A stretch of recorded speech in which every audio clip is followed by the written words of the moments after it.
Motivational story. गरीब लड़का और भगवान बुद्ध। एक इतना गरीब लड़का था कि वह हर रोज खाने के लिए भटकता था और कहीं ना कहीं से खाना इकट्ठा करता था। हर रोज उसका खाना गायब हो जाता था। एक दिन उसे पता चला कि एक चूहा उसका खाना चुराता है, तो उसने उस चूहे को पकड़ा और पूछा कि तुझे पता है मैं कितना गरीब हूँ, फिर भी मेरा खाना चुराता है। अगर तुझे चुराना ही है तो किसी अमीर का क्यों नहीं चुराता? तो चूहे बोला कि तेरी किस्मत में कुछ ही चीजें लिखी है जो वही मिलेगी। भले तू कितनी ही कोशिश कर ले, भले तू कितनी ही इकट्ठा कर ले, अपने पास नहीं रख सकता।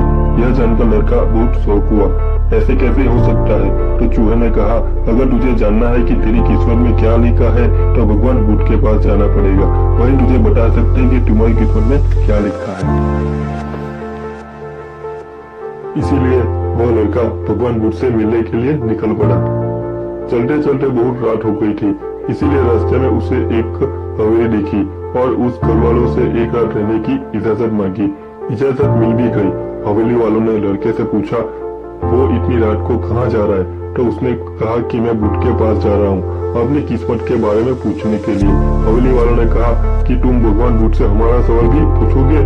हमारी एक 16 साल की लड़की है जो बोल नहीं सकती, तो क्या करे कि जिससे उसकी आवाज आ जाए? उस लड़के ने कहा जरूर पूछूंगा आपका सवाल, और उसने उनको धन्यवाद कहा और सुबह वहाँ से निकल पड़ा।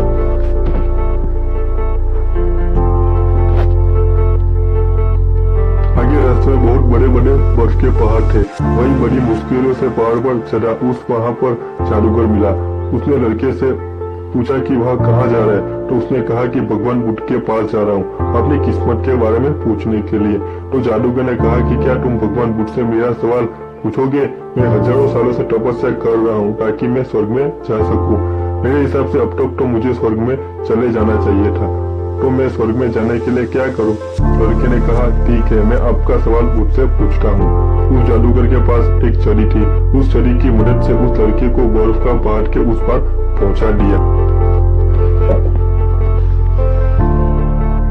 जब वहाँ आगे बढ़ा तो उसके सामने बहुत बड़ी चुनौती थी। वहाँ बहुत बड़ी नदी थी। वहाँ वो खुद से पार नहीं कर सकता था। तभी उस मुश्किलात में विशाल कछुआ उसके वहाँ पहुंचा। कछुआ उसे लेकर जाने के लिए तैयार हो गया। फिर कछुए ने भी उसे वही सवाल पूछा कि कहाँ जा रहे हो? तो उसने वह सब बता दिया। तो उसने भी एक सवाल पूछने के लिए कहा, मैं 400 सालों से ट्रेजर बनने की कोशिश कर रहा हूँ, अभी तक नहीं बन पाया। मैं क्या करूँ जिससे ट्रेजर बन जाऊँ? लड़के ने कहा मैं आपका सवाल जरूर पूछूंगा। कछुए ने लड़के को अपने पीठ पर बिठाया और नदी के उस पार पहुंचाया। आखिरकार लड़का भगवान बुद्ध के पास पहुंच गया। वहाँ बहुत सारे लोग थे।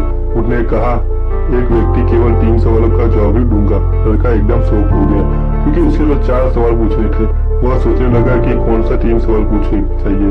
उसने कछुए के बारे में सोचा कि कछुआ 400 सालों से ट्रेजर बनने की कोशिश कर रहा है। जादूगर 1000 साल से स्वर्ग में जाने की तपस्या कर रहा है, और वो लड़की बिना बोले कैसे पूरी जिंदगी निकाल सकती है। फिर खुद के बारे में सोचा कि मैं तो सिर्फ गरीब हूँ, मैं मांगकर भी अपनी जिंदगी गुजार सकता हूँ।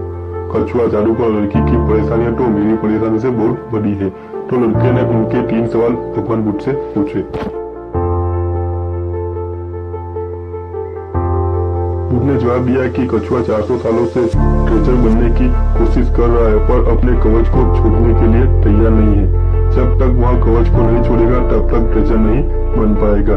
वही जादूगर अब तक अपनी छड़ी को नहीं छोड़ सका, तब तक वह स्वर्ग में नहीं जा पाएगा। और जब लड़की का उसका जीवन साथी मिल जाएगा तब वह बोलने लगेगी।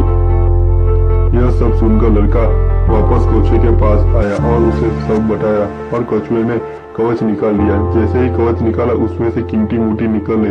वह मोती कछुए ने लड़के को दे दिए और वह ट्रेजर बन गया। जादूगर के पास आया और सारी बातें बताई। जादूगर ने अपनी जादू की छड़ी लड़के को दे दी और स्वर्ग में चला गया। लड़का उसी हवेली में गया जहाँ उसने रात गुजारी थी। जब वहाँ गया तो लड़की सामने आई और बोली, उस रात हमारे हवेली पर तुम ही आए थे ना? इस तरह लड़के को पैसा, पावर और एक खूबसूरत जीवन साथी मिल गई।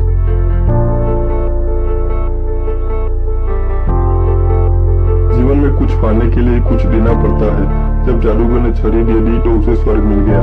वैसे ही जीवन में कुछ बड़ा करने के लिए हमें कंफर्ट जोन से बाहर आना होता है। पानी का जहाज सबसे ज्यादा किनारे पर ही होता है और जहाज किनारे के लिए नहीं बना, वह बीच समुद्र में लहरों में चीते हुए आगे बढ़ने के लिए बना है। इसीलिए जीवन में कुछ बड़ा करने के लिए रिस्क तो लेनी ही पड़ेगी। और अगर आपको लगता है कि आपकी जीवन में प्रॉब्लम बहुत सारी है तो जरा एक नजर उन लोगों पर भी डालिए जिसके पास रहने के लिए घर नहीं है, खाने के लिए रोटी नहीं है, देख नहीं सकता, कोई चल नहीं सकता, कोई बोल नहीं सकता। क्या आपकी बाबा उनसे बड़ी है? Stay positive, stay be happy. अगर हमारी स्टोरी आपको पसंद आई हो तो हमारे चैनल को और हमारे वीडियो को लाइक जरूर करें, हमारे चैनल को सब्सक्राइब जरूर करें और इस वीडियो को कमेंट जरूर करें और जितना हो सके उतना ज्यादा लोगों में शेयर करें।